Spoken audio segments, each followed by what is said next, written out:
Projekt Circular City, zrealizovaný Národnou recyklačnou agentúrou Slovensko, bol zameraný na zavádzanie obehového hospodárstva organizáciami sociálnej ekonomiky.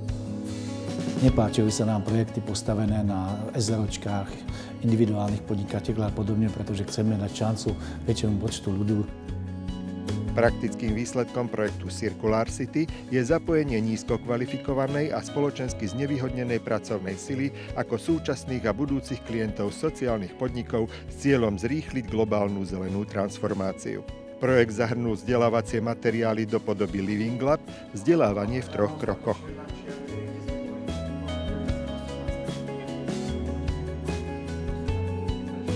Podľa medzinárodnej definície je Living Lab, v preklade živé laboratórium, otvorený inovačný ekosystém založený na systematickom prístupe k spoločnej tvorbe používateľov, ktorý spája výskumné a inovačné aktivity v komunitách a stavia občanov do centra inovácií. Prvým krokom je zhromaždenie ľudí a ich reálnych predošlých aktivít a už dosiahnutých úspechov, ktoré sú pre efektívne použitie budúcich finančných zdrojov najdôležitejšie. Hlavnou úlohou tejto etapy je zabezpečiť, aby žiadny účastník nemohol nadobudnúť pocit, že je iba do počtu, ale aby od prvého momentu získal dôveru v akcieschopnosť a uznanie vlastného podielu na spoločnej úlohe. Potrebujeme, aby sa do celého obehového hospodárstva zapojili všetci obyvatelia. Na príležitosť netreba čakať, príležitosť si treba pripraviť. Lepšie, ako to robiť sami, je spolupracovať a zapájať ďalších aktérov v rôznych typoch sietí. Koncept vzdelávania v 3 krokoch, poď cez prípravu, ukáž aktivity, over si to, čo si dokázal spraviť, je správny. A je veľmi dôležité naozaj prepájať firmy s akadémiou, so študentami, s podnikavcami, ako aj s regionálnymi politikmi. Už začíname bojovať s tým, že nie je dostatok celkovo pracovnej sily v rámci Slovenska, čo vnímajú aj investori, ale aj firmy pôsobiace na Slovensku. Sario to zastrešuje celoplošne v rámci štátu ako orgán ministerstva hospodárstva. Na druhej strane veľmi dôkladne spolupracuje s jednotlivými aktérmi v regiónoch, to znamená inovačnými centrami, vyššími územnými celkami, mestami, samosprávami, ale takisto akademickými inštitúciami.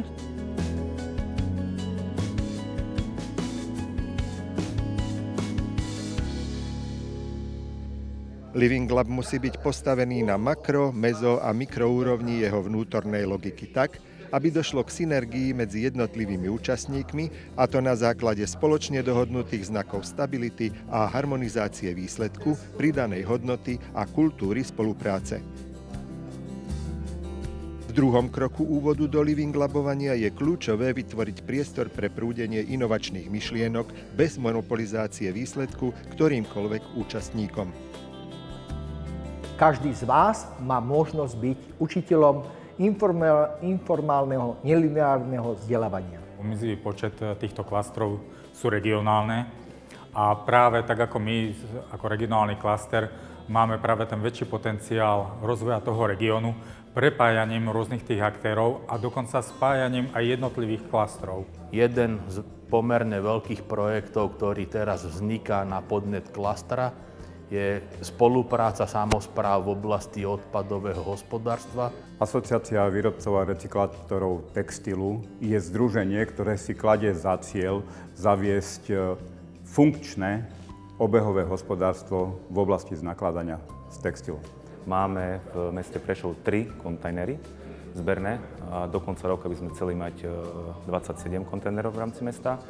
Okrem toho chceme vybudovať centrum, reuse centrum, kde by sme chceli vlastne prakticky každý jeden odpad, ktorý príde na naše 2 zberné veľké dvory, zhodnocovať. Snažíme sa robiť túto osvetu aj na školách, na základných školách a vysokých školách, kde vlastne snažíme sa interaktívnou formou vysvetľovať, ako to všetko s tými textíliami aktuálne na našom trhu je. Väčšinou pracujeme so študentami, ktorí naozaj dbajú na tú zelenú ekonomiku, dbajú na tú cirkularitu a chcú už žiť bezodpadovo. Mladým záleží na životnom prostredí, mladým záleží na tom, ako nakladajú s odpadmi a máme aj v portfóliu aj startupy, ktoré sa tomu venujú.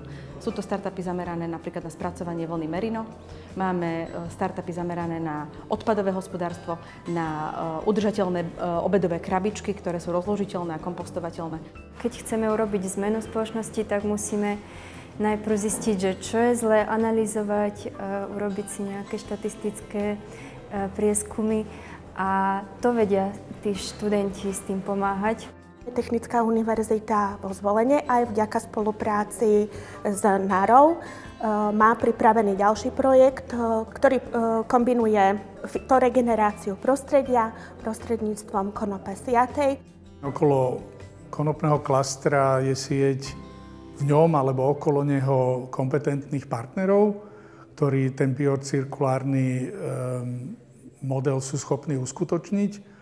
A vyzerá, že prvým pilotom bude práve to prvé regionálne družstvo v Túrovciach.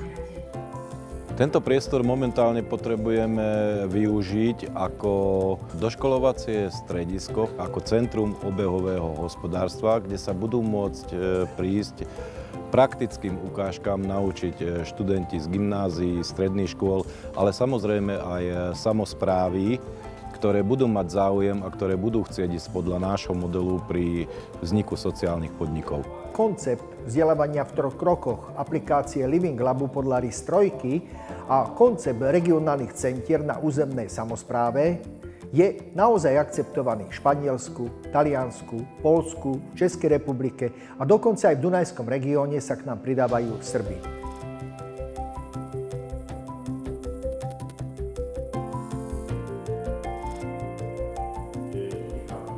Living Lab smeruje k naštartovaniu spolupráce v horizontálnom a rozprestretom verejno-súkromnom partnerstve cez všetky sektory spoločnosti.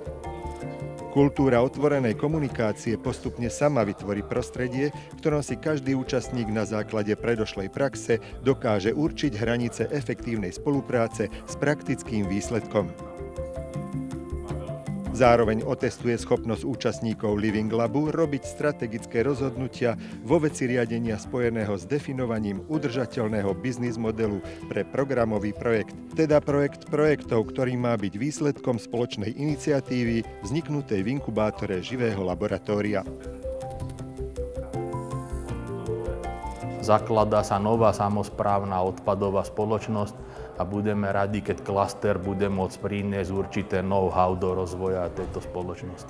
Samozrejme chceme do toho vstúpiť a vlastne my sme teraz, udávame tomu noty a snažíme sa spájať tie rôzne inštitúcie. Spojiť sa, hľadať spoločne riešenia, zamestnávať sa, spoločne si pomáhať aj spotrebou, nie nakupovaním v obchodných reťazcoch, ale zvyšovaním spotrebou miestne vyrobených produktov. Aj keď sú mierne drahšie, čo je dôležitý príklad aj z Nemecka, treba z Drážďanov, kde chodím vo svete, zbieram tieto skúsenosti a vidím, že tá miestna samospráva prispieje tým malým podnikateľom, aby zvyšovali túto spotrebu za zamestnávanie svojich ľudí. Odpad nie je odpad. Odpad je surovina.